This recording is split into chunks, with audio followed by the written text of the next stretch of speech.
In all the years the United States has had an all-volunteer force, which dates back to July 1, 1973, when the Nixon administration and Congress allowed the authority for the draft to lapse, never has there been a time when our Guard and Reserve forces played as large a role in our military operations as they do today.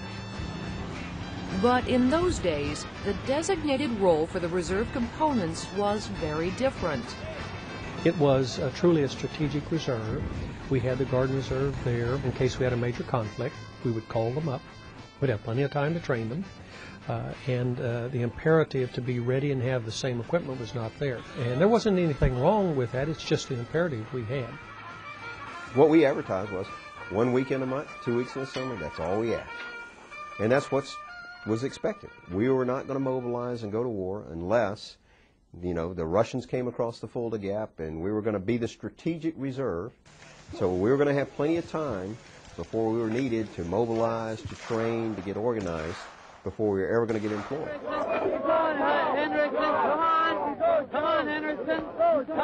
But some reservists recall a sense of disappointment during their early years of service. We had organizations that had no idea what they was doing. They was looking for 14 days annual training, which was in most cases a big party, and 2 days a month. Command Sergeant Major Caffey served in Vietnam, and his expectations for the reserve were different from the reality he found when he reported for duty. To me, it was insulting. I come from active component to a reserve component that was basically a social group. At the time, the reserves were just that, a force held in reserve, there just in case the worst-case scenarios of the day happened. As a result, the priorities for both training and equipping the force were much different from today. Now, back then, you've got the leftovers from the regular Army. We had the old uniforms, the old boots. Everything was handed down that was de-exed from the regular Army to include the equipment. It was really outdated. Meanwhile, for men and women serving in the National Guard, the story was much the same. The National Guard was under-equipped. Remember, before September 11th, it was a strategic reserve. The nation made a strategic decision to accept risk and not equip the Guard fully. We were going to fight a different kind of force on a different kind of timetable. It was a conventional fight. We had plenty of time under that old model, the old Cold War model, to call up the Guard, equip the Guard, fill out their formations, give them some training, and then ultimately send them in the latter stages of the operation to reinforce the active duty force. Things started to change during the Reagan era with more equipment, better training opportunities. And then, of course, Desert Shield, Desert Storm came about, and there was a mass call-up of the reserves for the first time since Korea. And as our forces continue to arrive, they can look forward to the support of the finest reserve components in the world. We are activating those special categories of reservists that are essential to completing our mission. The United States considers its reserve forces to be an integral part of the total military command. But it was a call-up many reservists hadn't expected. It was a huge surprise to the Army Reserve soldiers because we had been told we would never go anywhere, and then when actuality hit and we deployed, many of them were in just total shock. Nearly 228,000 men and women from our reserve components were mobilized during Operations Desert Shield and Storm, and some 106,000 served in the Kuwait Theater of Operations. Desert Shield, Desert Storm was a catalytic event in one way because it gave us an opportunity to check to see where we were successful over the past 15 years of non-usage and where we had some shortcomings. In some cases, some units were very ready. Aviation units, by and large, because they do their mission on a daily basis. If you're flying an aircraft, you have to be able to fly it every day, whether you're a reserve or active component. Infantry battalions, however, has suffered a greater challenge because, unlike aviation units, they didn't do their mission every day. They were more the traditional weekend drilling reservist, and they were multi-sited, so a battalion commander might have to travel to 4 or 5 different sites just to see all of his company commanders. I think Desert Storm was a test of our ability to mobilize the force and deploy it. But what it did not test is our capability to sustain it. In the years following the Gulf War, the use of Guard and Reserve forces continued, particularly in support of operations monitoring the no-fly zones over Iraq. In those operations, the United States Air Components had the lead role. Air Guard and Reserve people and hardware played a part. We were using the Air Expeditionary Force to field our air forces for Operations Northern Watch and Southern Watch through the mid to late 90s, and we were cycling our people in these AEFs. As the turn of the century approached, the no-fly zone operations continued, with no end in sight. The media came up with new labels they linked to the operations, such as the Forgotten War and the Long War. Then, on September 11, 2001, the unthinkable event that changed our world forever.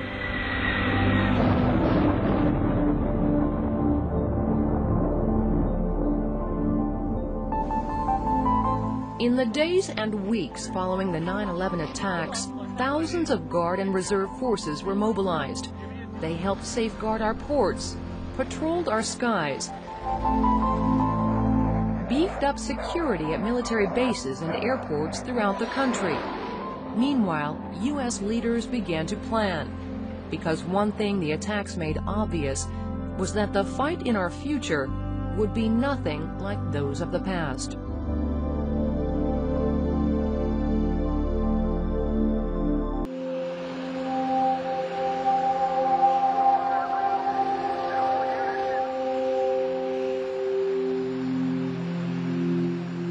That morning was a signal, a sign, a dramatic shot heard around the world, so to speak, that changed the National Guard from a strategic reserve to an operational force on no notice.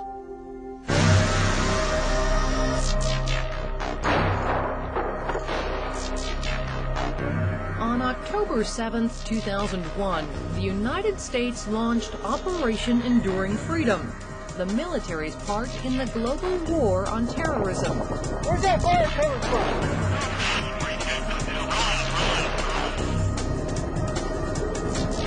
In Afghanistan, the Horn of Africa, the Philippines, Operation Enduring Freedom forces targeted terrorists and their supporters.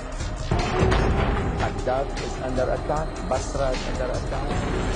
Then, in 2003, U.S. forces took on an additional mission, as a U.S.-led multinational force again invaded Iraq.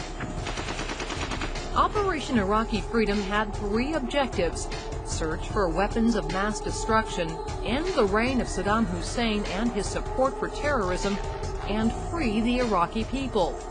Guard and Reserve forces had key roles from the start. When the initial force went to OIF, when that combat operations kicked off in March of 2003, a significant portion of the Marine Corps in 1MEF, who was the fighting force for the Marine Corps in OIF, a significant portion of that was reserves.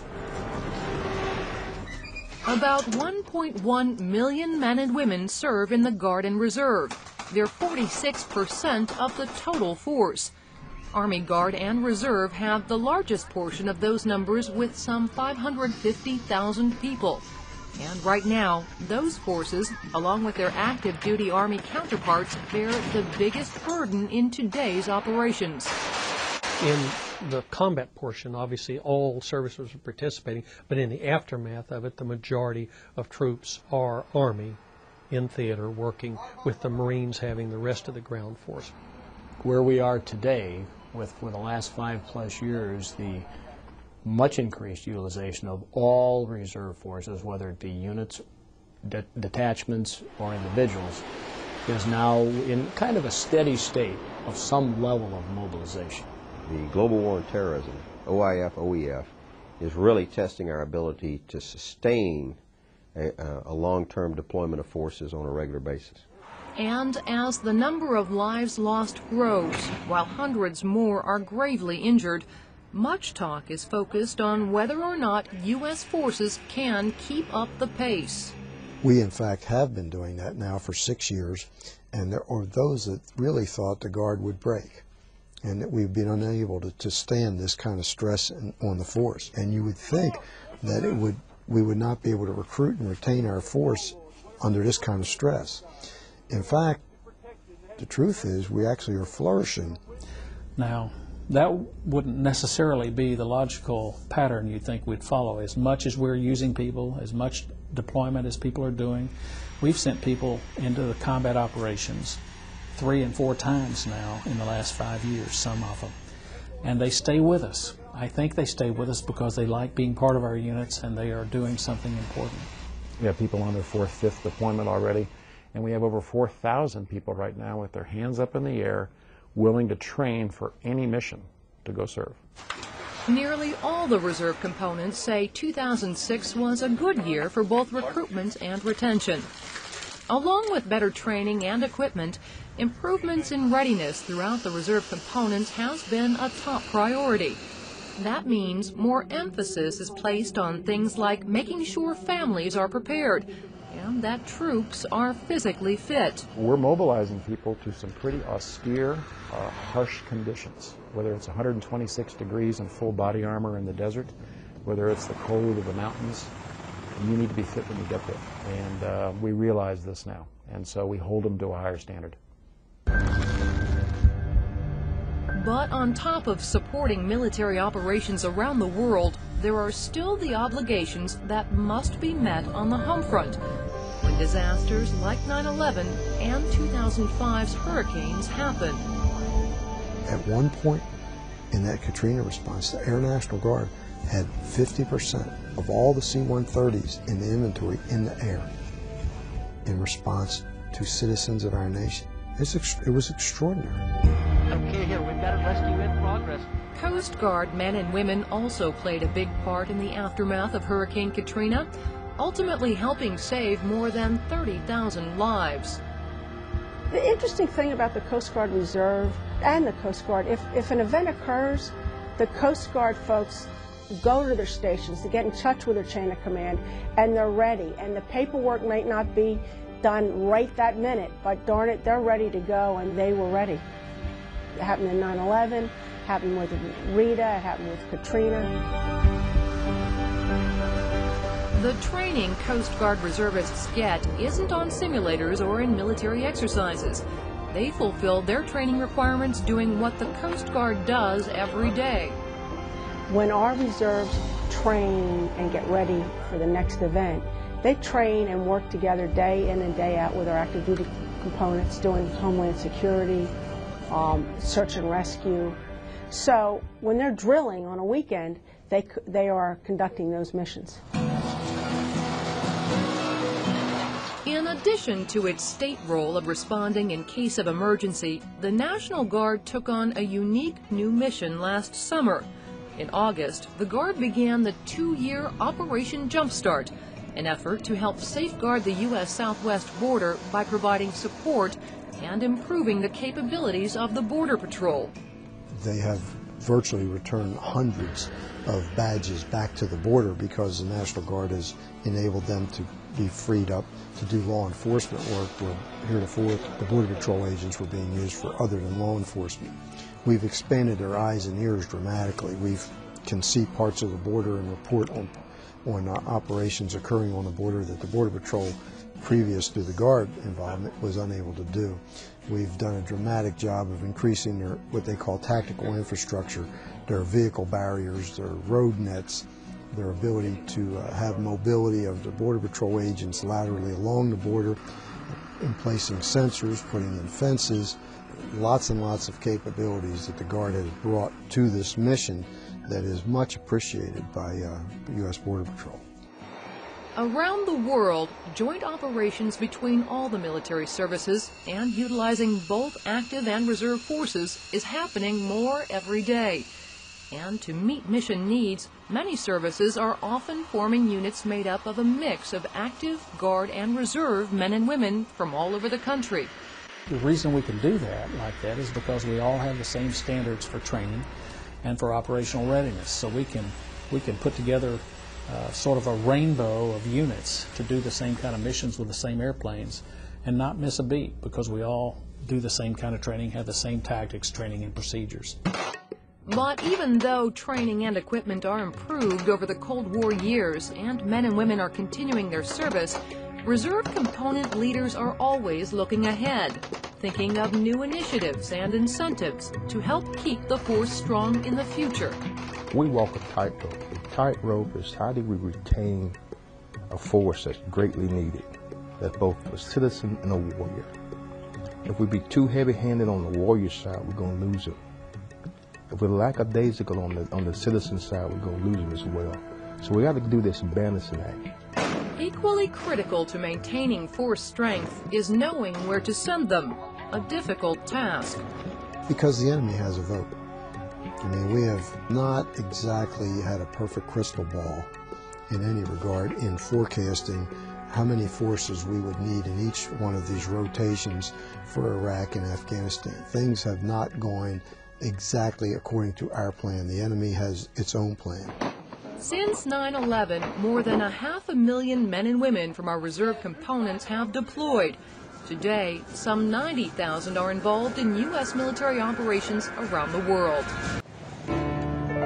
The change from the standby mentality of the Cold War years to the always-ready requirements of the post-9/11 world hasn't been easy for our Guard and Reserve forces. But adjusting internally to the change isn't the only issue. There are new organizations, such as the Department of Homeland Security and U.S. Northern Command, that weren't a consideration when legislation outlining the roles of the reserve components was written. Those and other issues led to the formation of an independent commission on the National Guard and Reserves. And according to commission reports released thus far, a lot of work has to be done to truly make the reserve components an operational force. That's a huge paradigm shift from being a strategic reserve to being an operational reserve. And yet our commission has found that DOD has not made any of the underlying changes in the laws, rules, regulations, policies, procedures, funding, and equipping to make it truly a ready operational reserve. One of the Commission's key findings in a report sent to Congress in March relates to National Guard equipment levels. According to the Commission report, 88% of our stateside Army Guard units are not mission ready because of equipment shortages. So DOD has declared that we have this operational reserve, but they haven't made the changes necessary to ensure that such an operational reserve is sustainable. We have concluded that on current situation, it is not sustainable. The Commission's final report, to include recommended reforms in legislation, is due to Congress in January 2008. As for the reasons why equipment is so scarce among stateside Guard units, leaders say the force had a limited stockpile of equipment prior to 9/11, and deployments over the years since then have taken a toll. So as we have sent forces to Afghanistan and Iraq and other places around the world, we've cross-leveled this already low level of equipment fill to ensure that everybody has what they should have when they go overseas, and that has depleted our equipment stocks significantly. When you add the fact that we leave some of the equipment in theater, which we rightfully should do to save time and money for the troops that are following on to them, this exacerbates the problem, or even makes our equipment problem back here at home even worse. Although the fix will take some time, the Defense Department has earmarked a considerable amount of money over the next few years to address the shortage. We have about $9 billion budgeted for equipment strictly for the National Guard. Other significant improvements the department's new secretary has committed to are reducing deployments to 12 months and a move to deploy the Guard as units instead of as individuals, something the Guard's chief says his people have wanted for some time. is far different if that person, that citizen soldier, were to come home and talk to his spouse or her spouse or their employer and say, my unit has been called again and I have to go. It is a much, much different dynamic. However, Secretary Gates cautions the change won't be easy. There will be a painful transition period because we've been using individual volunteers over the last several years. And so some units are going to have to deploy early, some are going to be extended. But my hope is that in a year or so we will be to the point where we can begin with the increase in the end strength in the Army and the Marine Corps and these changes in mobilization policy, that we can begin to get back to the kinds of dwell times here at home that we want. The end strength increases the Secretary believes will help lighten the deployment load add up to about 92,000 more people between the Army and Marine Corps over the next 5 years. Let's go, let's go, let's go! Meanwhile, the ultimate goal all Guard and Reserve leaders are reaching for is a force of men and women trained, equipped, and ready to go when called. Nowadays, you're not going to have the time to do a lot of training after you get alerted. You're going to have to be ready. In turn, the groundwork is in place to give everyone who serves the predictability they so desperately want. Once fully implemented, our military men and women will become eligible for deployment once every 5 years. Now, we're not there yet. We're spinning faster than 5 years because we don't have the force balanced right now. We're still learning. This is a different war. What we had were a whole lot of Guardsmen and Reservists in specialties that were the kind of specialties we needed in the 90s or prior to that, but they weren't the kind of specialties we need today. And what we really need today, and probably over the next few years, next 10 to 20, are military police, civil affairs, engineering units, air units. Mr. Hall says the conversion of 125,000 Guard and Reserve positions identified as obsolete is underway. We have about 80,000 of that done today, so we need to rebalance and get the force to reflect what we need. And at the end of the day, the question will be, when we rebalance and when we civilianize a lot of functions, is the military large enough? Determining how new technologies will be incorporated into the Guard and Reserve forces of the future is another consideration for military leaders. For example, the new NV-22 Osprey the Marine Corps is getting ready to deploy. And at some point, 5, 6, 7 years from now, those V-22 pilots or maintainers some of them will decide that they're going to transition from active duty. Now, if we don't have a capability of the MV-22 and the reserve component, what are they going to do? Another challenge the reserve components face is the impact of the 2006 base closure and realignment mandates. Across the force, many units and some bases are being deactivated and closed. And for the Navy and Air Force reserves, which have also been directed to reduce their numbers by about 7,000 each, the pain will be that much greater over the next few years. We're going to affect about 15,000 people's lives through base closure and the personnel cuts, so it's significant. People are the DoD's most costly resource, but even as the personnel reductions save money, they're also made feasible by improving technology. For example, Navy cruisers in World War II had 1,100 crew. The cruisers of today have a crew of 450. Just because we're coming down doesn't mean it's worse. It just means we're getting smarter about the way we do business. And because today's conflicts are very different from those of the past, the Navy is also changing where it takes care of business. And it's coming from the deep blue water to the green water, and then we call it brown water where you go up the rivers. So we're building some of the old brown water riverine force under Navy Expeditionary Combat Command.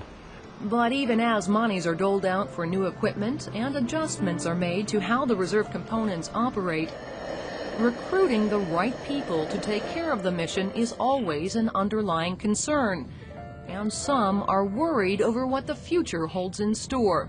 We've done some research here in Navy through the Chief of Naval Personnel.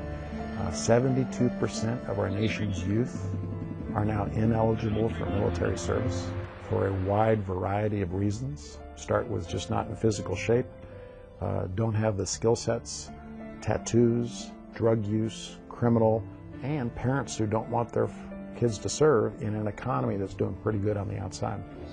Keeping up recruitment and retention, balancing skills to meet today's needs, and reducing wear and tear on people and equipment are just a few items on the daunting list of goals set for the Guard and Reserve in the next few years. But according to the generals and admirals leading our reserve components, the world situation today demands no less than a force fully ready to respond when and where it's needed. We will look back 5 years from now, and these will be the good old days. If we think we're busy now, I think we're going to be more essential and even more busy in the years to come.